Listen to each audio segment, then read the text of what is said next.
auditeurs et téléspectateurs de la radio et télévision Tambara, vous pouvez désormais suivre votre chaîne de télévision préférée Tambara sur le satellite BadrSat 7, angle 26 degrés Est, fréquence 11010, polarisation verticale, symbole REC 27500.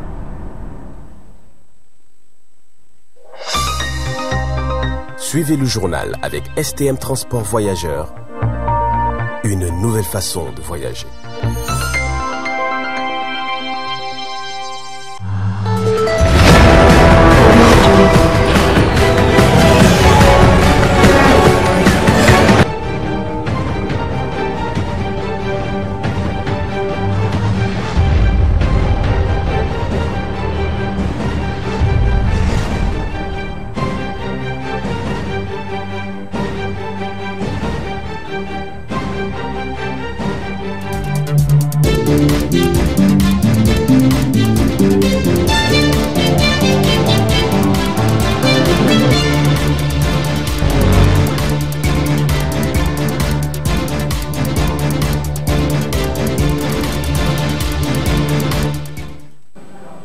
Mesdames et messieurs, bonsoir, bienvenue à cette édition d'information de 20h15 sur la télévision Tambara, le miroir de la femme de ce mercredi 9 avril 2025.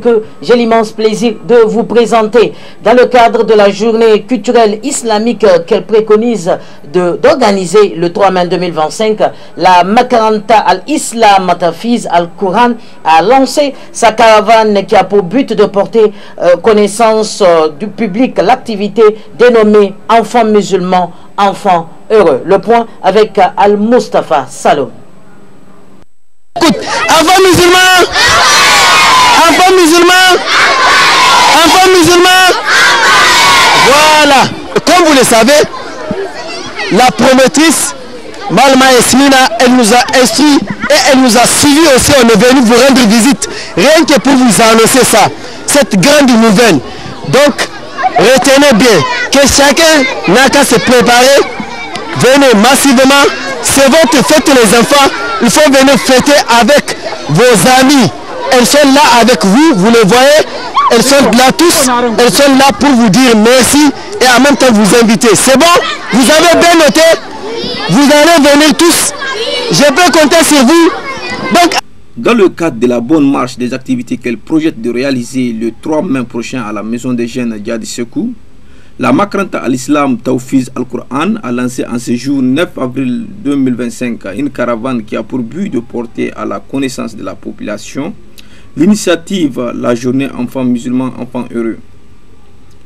Dans le contexte de cette activité islamique, la caravane a pris pour cible le complexe scolaire privé Cheikh Yahya Aboubakar, une école qui a toujours œuvré pour l'apprentissage coranique et la culture islamique. C'est dans cette optique que le responsable de cette école n'a pas hésité à placer quelques mots à cette circonstance. Tout d'abord, je tiens à remercier l'ensemble de l'équipe qui vient de nous visiter et ça nous va très à cœur. Depuis l'annonce qu'on a eue pour cette visite, nous étions alertés. D'accord? Vous n'êtes pas sans savoir de ce que nous ressentons sur cette organisation, sur cette activité. Et nous et les élèves, tout le monde se tient. Donc aujourd'hui, vraiment, vous avez vu l'engouement dans l'établissement. Donc vraiment, c'est quelque chose de grandiose. Nous ressentons vraiment un grand sentiment de joie qui nous anime ici dans l'établissement, Inch'Allah. Notre vision, ça a été toujours à l'endroit de ces enfants-là qu'on nous a confié, la amana qu'on nous a confié. Donc, c'est un bienvenu, c'est quelque chose que vous amenez pour nous épauler. Ça va vraiment dans le sens de l'éducation. Donc, rendre heureux ces enfants-là. Donc, c'est ça le slogan même, enfants musulmans, enfants heureux. Tous ces enfants-là, ce cadre-là vraiment, ça leur aide, ça leur console pour que vraiment nous irons en avance dans l'éducation islamique même, Inch'Allah. Au-delà même des enfants, les parents aussi sont très contents de ces activités-là. Il faut rappeler que la célébration de la journée enfants musulmans, enfants heureux, permettra l'appréciation de l'art islamique, la valorisation de l'éthique coranique et la protection du patrimoine religieux. Cependant, la Makranta al-Islam Tawfiz al-Qur'an précise que cette caravane n'est qu'à sa première étape, mais certainement d'autres écoles vont être sillonnées afin que la journée du 3 mai prochain soit une parfaite réussite. Annoncer la 5e édition de notre grande journée enfants musulmans, enfants heureux qui aura lieu Inch'Allah le 3 mai 2025 à Djad Sekou. Ah oui, une journée de 100% islamique qui met en compétition notre savoir-faire, notre confiance en soi, notre dévouement et notre talent. Ne ratez pas l'occasion, vous êtes aussi capable de contribuer au développement de notre religion. Venez massivement, ne vous faites pas raconter, il s'agit de l'éducation de l'enfant musulman par l'enfant musulman et pour l'enfant musulman. Parlons de ce 8 avril à présent, rencontre ce 8 avril 2025 à la salle de réunion de l'hôtel de ville de Niamey entre l'administrateur délégué de la ville et les organisations de la société civile nigérienne. Le pourquoi de cette rencontre détaillé ici dans ce reportage. Suivez plutôt. Cette rencontre entre l'administrateur délégué et les acteurs de la société civile nigérienne s'inscrit dans le cadre de l'an 1 de la prise de fonction du maire central de la ville de Niamey, moment propice choisi par l'administrateur délégué pour remercier tous ceux-là qui ont contribué à travers des contributions constructives à l'amélioration de la ville. Nous sommes à une année de notre exercice à la tête de la ville de Niamey. Nous sommes en train de faire des activités, nous sommes en train de faire le bilan, mais on ne peut pas faire un bilan sans passer par vous. Parce que aux premières heures de ma nomination, vous nous avez accompagnés. Vous nous avez accompagnés pour accomplir cette mission, cette noble mission. Et toutes les réalisations que nous avons pu avoir aujourd'hui, c'est grâce à vous. Voilà pourquoi j'ai tenu à ce qu'on se retrouve aujourd'hui, que je vous exprime de vive voix ma gratitude par rapport à tout ce que vous êtes en train de faire pour Niamey et vous demander de persévérer aussi parce que nous sommes dans la voie de la refondation et cette refondation ne fait que commencer. Vous savez, avec la promulgation de la charte de la refondation, il y a des valeurs qu'on nous a demandé de prôner, il y a des valeurs que prend cette charte et j'aimerais vraiment nous exhorter, nous tous, à respecter ces valeurs pour pouvoir mener à bien notre mission et rendre cette capitale une capitale moderne comme nous l'aspirons. On a eu plusieurs rencontres ici auxquelles on a demandé à ce que vous nous aidez soit à mobiliser les gens, soit par rapport à des problèmes particuliers. Et chaque fois, il n'y a pas eu l'occasion de faire des retours pour pouvoir vous remercier pour votre mobilisation indéfectible. Donc, merci pour tout l'accompagnement. Donc je me dis que après un an de service quand même, on ne peut pas faire des festivités en marge de la société civile. Cette société civile qui a été au cœur de l'épicentre de notre combat, ce combat qui n'est pas fini, ce combat qui continue, et vous exhorter à ne pas lâcher et ne pas penser que c'est fini. Certains acteurs de la société civile présents à la rencontre ont tenu à s'exprimer, soit pour faire des propositions ou pour féliciter et encourager l'administrateur délégué. Nous profitons de l'occasion pour remercier Monsieur l'administrateur délégué de la communauté urbaine. Nous profitons aussi de cette occasion pour lui souhaiter un joyeux anniversaire après avoir passé un an à la tête de cette commune et qu'Allah facilite la suite. Depuis votre arrivée, Monsieur Ladé, nous avons fait un certain nombre de constats. C'est surtout l'assainissement de la ville qui, à notre avis, est une préoccupation et vous êtes en train de relever le défi. Dans la ville de Niamey et ailleurs, ça se passe de tout comme affaire. Je profite aussi pour présenter toutes mes félicitations à l'AD de la commune 5 pour ce qu'il a fait au niveau de la commune 5. Franchement dit, on vous dit bravo. Nous, en tant qu'acteurs de la société civile, nous sommes très satisfaits de ce que vous avez fait.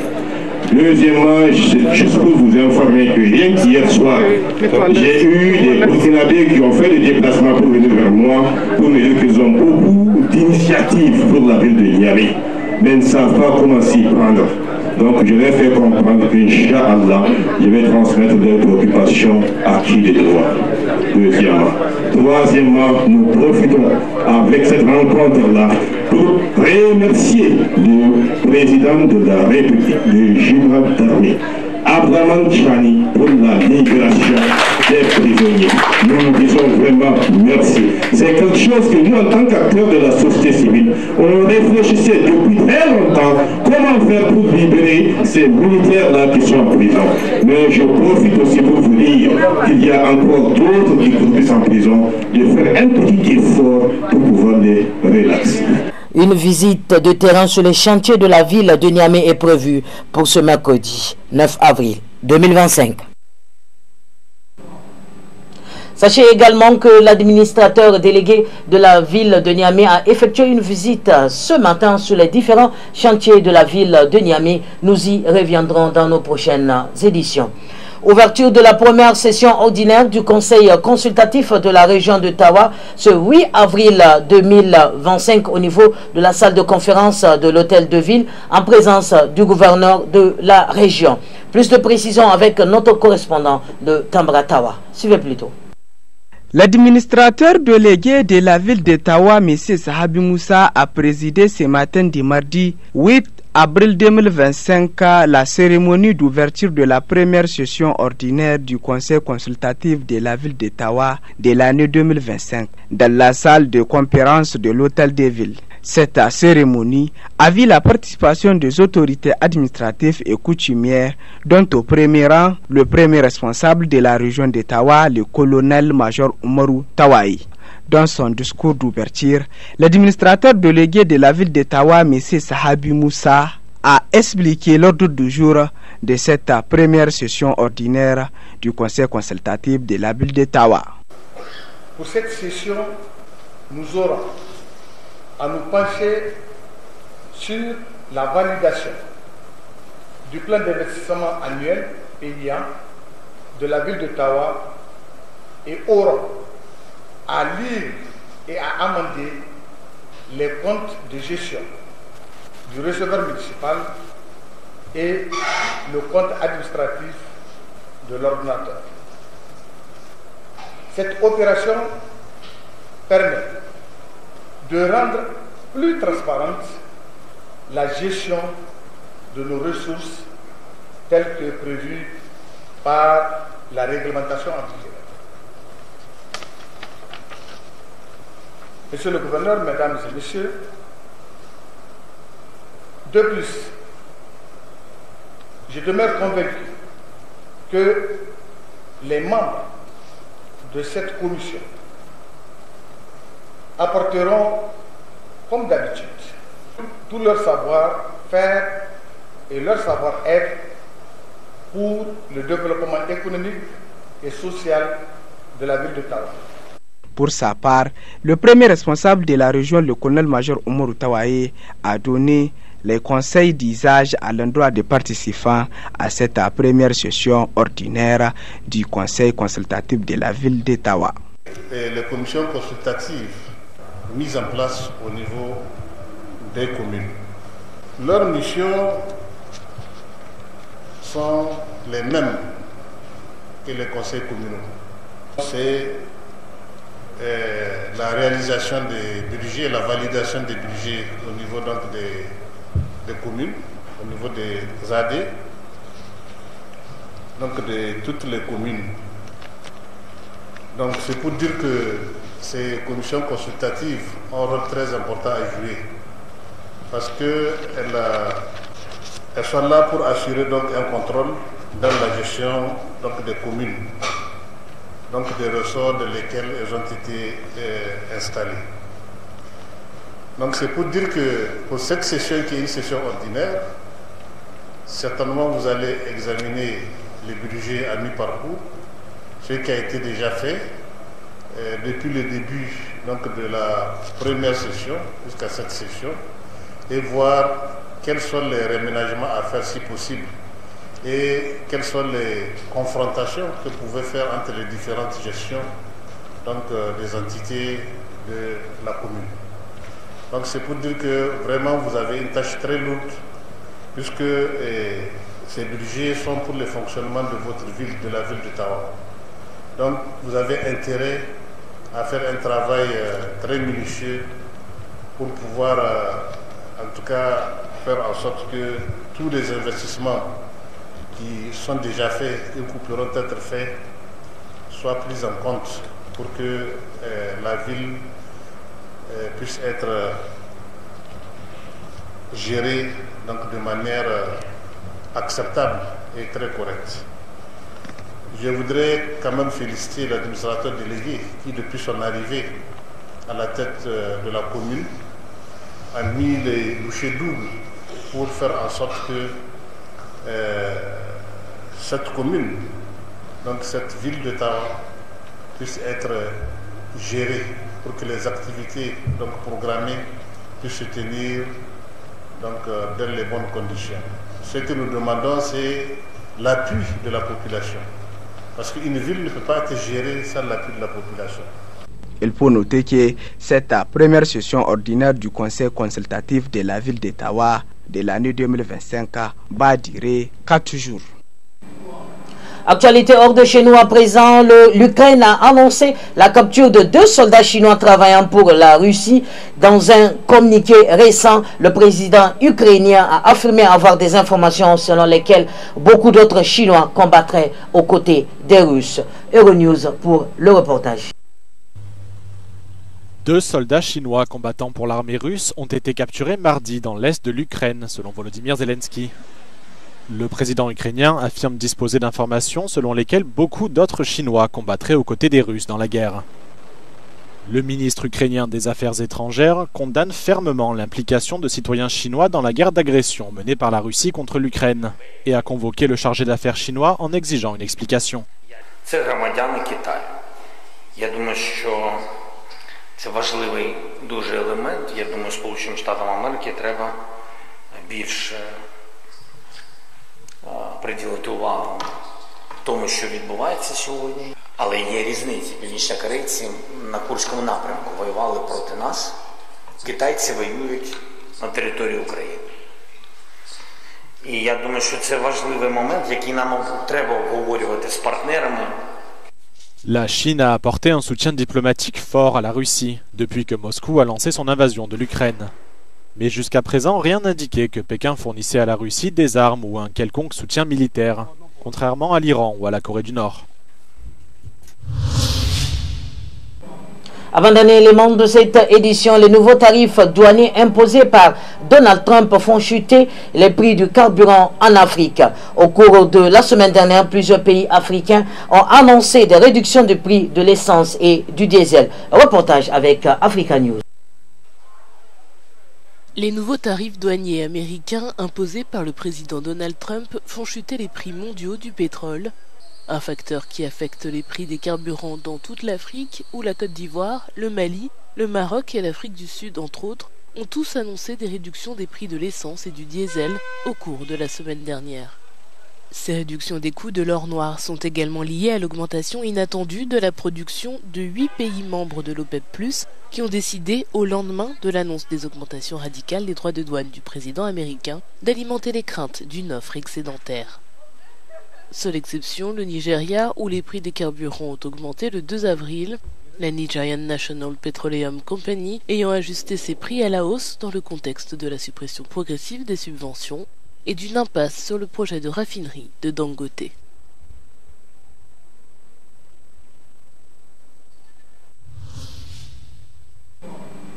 Et enfin, selon une source des rebelles Houthis, 6 personnes ont été tuées au Yémen dans une opération aérienne menée par les États-Unis. Des frappes qui ont touché plusieurs secteurs. Reportage avec France 24.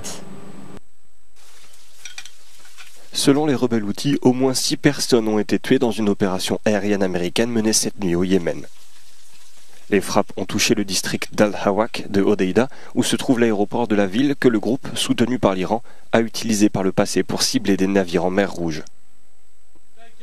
D'autres frappes ont visé le gouvernorat d'Amran, au sud de Sanaa, la capitale tenue par les rebelles. Les Houthis ont indiqué que ces frappes américaines avaient touché des équipements de télécommunications. Les rebelles affirment également que les gouvernorats de Damar et d'Ib ont été ciblés, faisant au moins 3 blessés. Le commandement central de l'armée américaine qui supervise les opérations militaires n'a pas immédiatement reconnu les frappes. Mais cette opération s'inscrit dans la continuité des actions menées par les États-Unis, une campagne qui a débuté après que les rebelles ont menacé de cibler à nouveau les navires israéliens. Ils reprochent à Israël de bloquer l'entrée de l'aide humanitaire dans la bande de Gaza.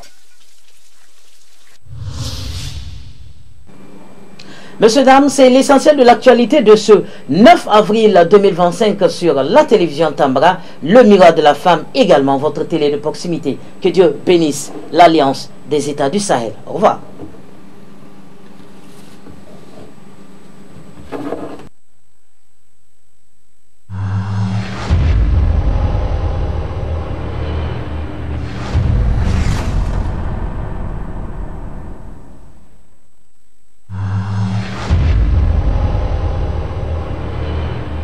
Chers auditeurs et téléspectateurs de la radio et télévision Tambara, vous pouvez désormais suivre votre chaîne de télévision préférée Tambara sur le satellite BadrSat 7, angle 26 degrés Est, fréquence 11010, polarisation verticale, symbole REC 27500.